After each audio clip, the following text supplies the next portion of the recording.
আমি পবিত্র কোরআনে কারিমার 114টি সূরার মধ্যে 29 নম্বর সূরা, জোরে বলতে হবে কত নম্বর? সূরাতুল আনকাবুত, যার অর্থ মাকড়সা। যার অর্থ আওয়াজ দিয়ে বলতে হবে, আনকাবুতের শব্দের অর্থ কি? আরো জোরে বলুন। আপনারা কি ঘুমিয়ে পড়েছেন? আল্লাহ তাআলা পবিত্র কোরআনে কারিমায় অনেক প্রাণীদের নাম দিয়ে সূরা নাজিল করেছেন। আল্লাহু আকবার। সূরা ফাতিহার পর কোন সূরা? সূরাতুল বাকারা, যার অর্থ গাভী। সূরাতুন নামল, যার অর্থ মৌমাছি। সূরাতুন নাহাল মৌমাছি, সূরাতুন নামল পিঁপড়া, ফিল, হাতি ইত্যাদি ইত্যাদি। আল্লাহ সুবহানাহু ওয়া তাআলা এই প্রাণীদের নাম দিয়ে সূরা নাজিল করেছেন। ঠিক তেমনভাবে সূরাতুল আনকাবুত, যার অর্থ মাকড়সা, এই মাকড়সার নাম দিয়েও আল্লাহ তাআলা সূরা নাজিল করেছেন। বলুন আল্লাহু আকবার। আমার ভাইরা, আপনারা বলুন তো দেখি, এই যে মাকড়সা, সেই যে ঘর বানায়, সবল না দুর্বল?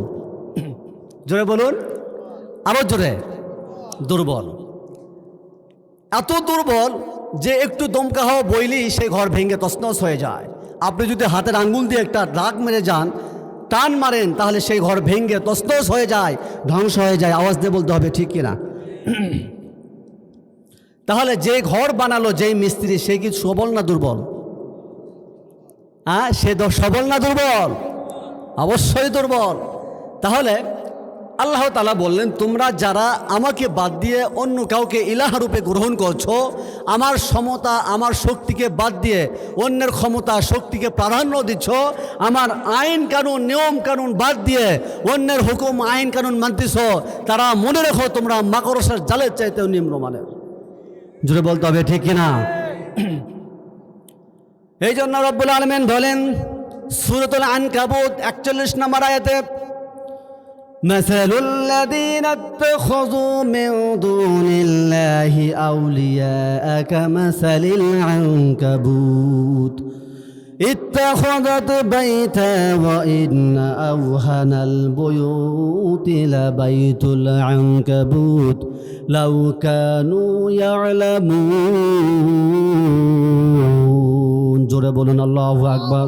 রব্বুল আলামিন বলেন,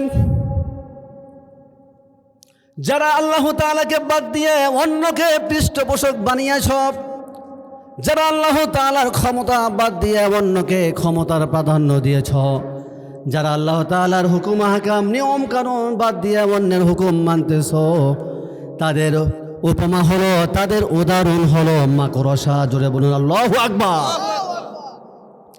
মাকড়সা ঘর বানায়, নিজের ঘর বানায়। এই ঘর দুর্বল, যত ঘর আছে সমস্ত ঘরের চাইতে দুর্বল। যদি তোমরা জানতে, যারা আল্লাহ তাআলাকে বাদ দিয়ে অন্যকে ইলাহ রূপে গ্রহণ করবে, তারা যত ইবাদত বন্দি করবে, মাকড়সার চাইতেও শক্তিশালী হবে না। কথা বলো, ঠিক কিনা? মাকড়সা যেমন এমনিতেই ভেঙে যায়, হালকা একটু দমকা হাওয়া পেলেই ভেঙে যায়, ঠিক তেমনভাবে যারা আল্লাহ তাআলাকে বাদ দিয়ে অন্যকে ইলাহ রূপে গ্রহণ করবে, তাদের সমস্ত পরিশ্রম এই মাকড়সার চাইতেও নিচু মানের এমনিতেই ভেঙে পড়ে যাবে। এই মাকড়সার একটি খারাপ বৈশিষ্ট্য আছে। কি আছে? জোরে বলতে হবে ভাই। খারাপ বৈশিষ্ট্য, খারাপ গুণ আছে, দোষ আছে যাকে বলা হয়। সে একটুভাবে থাকে। কিভাবে থাকে? একটুভাবে থাকে, সে বিচ্ছিন্ন অবস্থায় থাকে। একটু ঘর যাকে বলা হয়, একদম দেখবেন ঘরের কোনায় সে চুপচাপ বসে আছে। আমার ভাইরা, জবাব দিতে হবে, যখন একটুভাবে থাকবে, শত্রু বাহিনী তাকে যদি আক্রমণ করে, মারতে সহজ না কঠিন? যদি বলতে হবে, সহজ না কঠিন? যে কোনো সময় শত্রুপক্ষ তাকে আক্রমণ করে মারতে পারবে। আবার আর একটি বলা হয়েছে সূরাতুন নাহাল, মৌমাছি। মৌমাছি সবাই ঐক্যবদ্ধভাবে থাকে, তার যে ভালো গুণ বৈশিষ্ট্য, সবাই একত্রিতভাবে থাকে। এই জন্য থাকে, যদি কোনো শত্রু বাহিনী আক্রমণ করে, সঙ্গে সঙ্গে সবাই মিলে তার ওপর ঝাঁপিয়ে পড়ে। আপনি মৌমাছি চাক দেখছেন তো নাকি? একটা ঢ্যাল মেরে ওখানে দাঁড়িয়ে থাকবে, পিঠের চামড়া থাকবে, পিঠের চামড়াও থাকবে না, ছালও থাকবে না। আওয়াজ দেবো, ঠিক কিনা? আমরা মৌমাছির মতো হতে চাই। কার মতো হতে চাই? আমরা মাকড়সার মতো হতে চাই না। মাকড়সা একটু ভাবে থাকে। আমরা যদি আজকে মৌমাছির এই শিক্ষাটা গ্রহণ করতে পারতাম, সারা পৃথিবীর মুসলমানেরা যদি ঐক্যবদ্ধভাবে থাকতে পারত, কোনো কাফের মুশরিকরা মুসলমানদেরকে মারবে, অপমান করবে তো দূরের কথা, তাদের প্রতি চোখ রাঙিয়ে কথা বলতে পারতো না। কথা বলুন ঠিক কিনা? কিন্তু আমরা তো ঐক্যবদ্ধভাবে থাকি না, বিচ্ছিন্ন অবস্থায় থাকি। আমরা মাকড়সার মতো থাকি। আবার মাছির মতো আবার দুই রকমের মাছি আছে। কয় রকমের? জোরে বলতে হবে, কয় রকমের? মৌমাছিকে আমরা চিনলাম। আরেক প্রকার মাছি আছে, যেই মাছি দেখবেন মিষ্টির উপরও পড়ে, আবার পায়খানার উপরেও। জোরে বলতে হবে, মিষ্টির উপরেও পড়ে, পায়খানার উপরেও পড়ে। এই মাছিকে বলা হয় সুবিধাবাদ জিন্দাবাদ। জোরে বলতে হবে, কি? সুবিধাবাদ জিন্দাবাদ। মুনাফিক মাছি। কি মাছি? মুনাফিক মাছি। সুযোগ সুবিধা পাইলেই সে সাইডে কেটে পড়ে, বিপদ আপদে পড়লে বাতিল শক্তির কাছে মাথা নোয়ায় দেয়। বাতিল শক্তির কাছে গিয়ে মাথা নোয়ায় দেয়, বাতিল শক্তির পাশাটা গোলাম হয়ে যায়। আবার যখন সুযোগ সুবিধা আসে তখন জাতির সামনে ভাষণ দেয়, আমরাই হলো ইসলামের মূল দল। কথা বলুন ঠিক কিনা? যেটা বলতে হবে ঠিক কিনা? আপনারা কি ঘুমিয়ে পড়ছেন নাকি ভাই? তারা বাতিল শক্তির কাছে মাথা নত করে দেয়। আবার যখন সুবিধা আসে তখন বলে আমরা ইসলামী স্কলার, আমরা আলেম, আমরা উলামা, আমরা জাতির মূল দল। এইভাবে তারা বক্তব্য দেয়। এরা হলো মুনাফিক। এরা মুনাফিক। বিগত 17 বৎসর আমরা দেখেছি, বিগত 17 বৎসর আমরা দেখেছি এক শ্রেণী আলেম ওলামা জুলুম নির্যাতনের শিকার হয়েছে। আওয়াজ দিয়ে বলতে হবে ঠিক কিনা? আন্দোলন করেছে, প্রতিবাদ করেছে, অবস্থান করেছে, বাতিল শক্তির বিরুদ্ধে তারা জিহাদ করেছে। যার কারণে তারা ঘর বাড়িতে থাকতে পারে নাই, যার কারণে তারা ব্যবসা বাণিজ্য, ব্যাংক ব্যালেন্স সব কিছু তাদের লুট করে নিয়ে যাওয়া হয়েছে। তারা অশান্তির মধ্যে থেকেছে, জুলুম নির্যাতন করা হয়েছে, জেলের মধ্যে তাদেরকে জুলুম নির্যাতন করে শহীদ করে দেওয়া হয়েছে।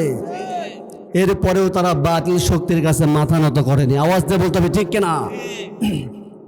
আবার আরেক শ্রেণী আলেমদেরকে দেখেছি বিগত 17 বছর তাদের প্রতি কোনো জুলুমই হয় নাই। আওয়াজ দিয়ে বলতে হবে ঠিক কিনা? তারা বাতিল শক্তির কাছে গেছে, আমরা তোমাদের সাথে আছি। তাদেরকে জুলুম করবে তো দূরের কথা, তাদেরকে পুলিশ প্রশাসন দিয়ে সিকিউরিটি দেওয়া হয়েছে। তাদের প্রতি জুলুম নির্যাতন করবে তো দূরের কথা, পুলিশ প্রশাসন দিয়ে তাদেরকে গার্ড দেওয়া হয়েছে, তাদেরকে দাওয়াত দিয়ে পোলাও কুরমা খাওয়ানো হয়েছে। এবং শেষমেশে দেখা গিয়েছে একটা মাস্টার্স পাসের সার্টিফিকেট সনদ তাদের হাতে দিয়ে বলে দিয়েছে তোমাদের সব সমাধান হয়ে গিয়েছে। কথা বলুন ঠিক কিনা? এরা হলো মুনাফিক। এরা কি? মুনাফিক।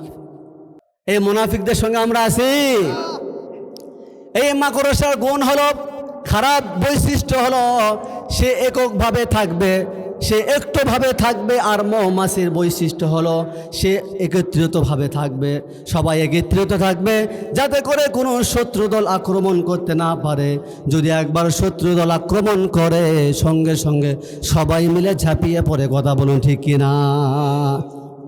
এই হলো মাকড়সা। আনকাবুত শব্দের অর্থ কি বললাম? জোরে বলুন। আমার পঠিত এই সূরার 1 থেকে 3 নম্বর আয়াত পর্যন্ত আমি তিলাওয়াত করেছি। কয় নম্বর পর্যন্ত? ইনশাআল্লাহুল আজিজ এর উপর আলোচনা রাখবো ইনশাআল্লাহ। আপনারা শুনতে রাজি আছেন? আপনারা শুনতে রাজি আছেন? আমার সঙ্গে পড়ুন, আউযু বিল্লাহি মিনাশ শাইতানির রাজিম, বিসমিল্লাহির রাহমানির রহিম, আলিফ লাম মিম।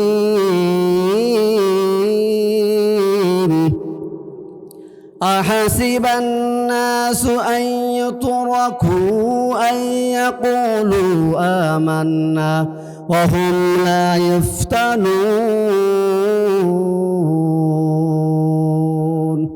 ولقد فتنا الذين من قبلهم فليعلمن الله الذين صدقوا وَلَيَعْلَمَنَّ الْكَاذِبِينَ আল্লাহু আকবার। রব্বুল আলামিন বলেন আলিফ লাম মিম, আলিফ লাম মিম। রব্বুল আলামিন এখানে হরফি মুকত্তাআত দিয়েছেন। নাম কি বললাম? যার অর্থ আমরা কেউ জানি না, একমাত্র একজন জানে, জুড়ে বলতে হবে তিনি কে? রব্বুল আলামিন আমাদেরকে এই আয়াতগুলো নাজিল করে দিয়ে চ্যালেঞ্জ ছুড়ে দিয়েছে, তোমরা পারলে এর অর্থ বের করে দেখাও। দীর্ঘ 1600 বছর পর্যন্ত, 1600 বছর আগে এই কোরআন নাজিল করা হয়েছে, তখনও হরফে মুকত্তাআত ছিল। এর অর্থ কেউ বের করতে পারে না, এখন পর্যন্ত কেউ বের করতে পারেনি, কিয়ামত পর্যন্ত কেউ বের করতে পারবে না। বলুন আল্লাহু আকবার। তারপরে আয়াতে রব্বুল আলামিন বলেন, মানুষ কি মনে করে, মানুষ কি ধারণা করে, তারা এই কথা বললেই পার পেয়ে যাবে, অব্যাহত পেয়ে যাবে। কোন কথা? সেই কথা তারা বলবে আমরা বিশ্বাস স্থাপন করেছি, আমরা ইমানদার বান্দা, আমরা মুমিন বান্দা। এতটুকু বললেই কি তারা পার পেয়ে যাবে? আমি কি তাদেরকে পরীক্ষা করব না? কথাটা কার? তারপরে আর রব্বুল আলামিন বললেন, শুধু তোমাদেরকে কি পরীক্ষা করেছি তা নয়, তোমাদের পূর্বে যারা এসেছিল, যারা এই ইমানের দাবি নিয়ে এসেছিল, আমি রব্বুল আলামিন তাদেরকে সাথ দেয় নাই, তাদেরকে আমি পরীক্ষা করেছি। আমি আসলে দেখতে চাই তোমাদের মধ্য থেকে ইমানের দিক থেকে কারা সত্যবাদী, ইমানের দিক থেকে কারা মিথ্যাবাদী। বলুন সুবহানাল্লাহ। শুধু কি বলবেন যে আমি ইমানদার বান্দা, আমি মুমিন বান্দা, আর আল্লাহ তাআলা আপনাকে ছেড়ে দিবে? এতটুকু বললে কি আপনাকে ছেড়ে দিবে? কথা বলুন, ঠিক কিনা? অবশ্যই পরীক্ষা করবে। যারা বলবে আমরা ইমানদার বান্দা, মুমিন বান্দা, 100% মাস্ট বি, অবশ্যই আল্লাহ তাআলা পরীক্ষা করবেন। বলুন আল্লাহু আকবার। যে ছাত্রছাত্রী বলবে যে আমি ছাত্রছাত্রী, যখন ছাত্রছাত্রী বলবে অবশ্যই তার পরীক্ষার ব্যবস্থা আছে না নাই? যখন ছাত্রছাত্রী বলবে আমার পরীক্ষা নাই, তখন বুঝবেন সেই ছাত্রছাত্রী নয়। যখন বলবে আমার পরীক্ষা আছে, আমি ছাত্রছাত্রী, অবশ্যই তার জন্য এসএসসি এইচএসসি পরীক্ষার ব্যবস্থা করা আছে। কথা বলুন, ঠিক কিনা? ঠিক তেমনভাবে যারা বলবে আমরা মুমিন বান্দা, আমরা ইমানদার বান্দা, রব্বুল আলামিন তাদের জন্য পরীক্ষার ব্যবস্থা করেছেন।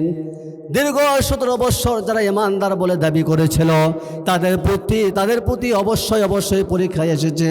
যারা বলেছে আমাদের প্রতি জুলুম নির্যাতন আসে নাই, তাহলে বুঝতে হবে এই সমস্ত আলিম ওলামা মুসলমানেরা মুনাফিক। যেটা বলেন, ঠিক কিনা? আপনি যদি বলেন আমি ইমানদার বান্দা, আমি মুমিন বান্দা, অবশ্যই আপনার উপর পরীক্ষা আসবে।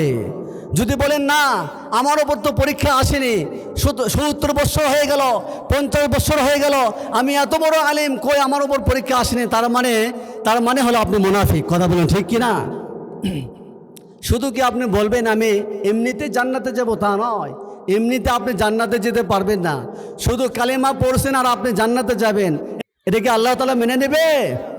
রব্বুল আলামিন বলেন, আম হাসিবতুম আন তাদখুলুল জান্নাতা ওয়ালাম্মা ইয়া'লামিল্লাহুল্লাযীনা জাহাদু মিনকুম ওয়া ইয়া'লামাস সাবিরিন। মানুষেরা কি মনে করে, মানুষেরা কি ধারণা করে যে তারা বলবে আমি জান্নাতে যাব, জান্নাতে প্রবেশ করব, অথচ আমি আল্লাহ তাআলা এখন পর্যন্ত দেখলাম না কারা আমার রাস্তায় প্রাণ উৎসর্গকারী আর কারা আমার জন্য ধৈর্য ধারণকারী।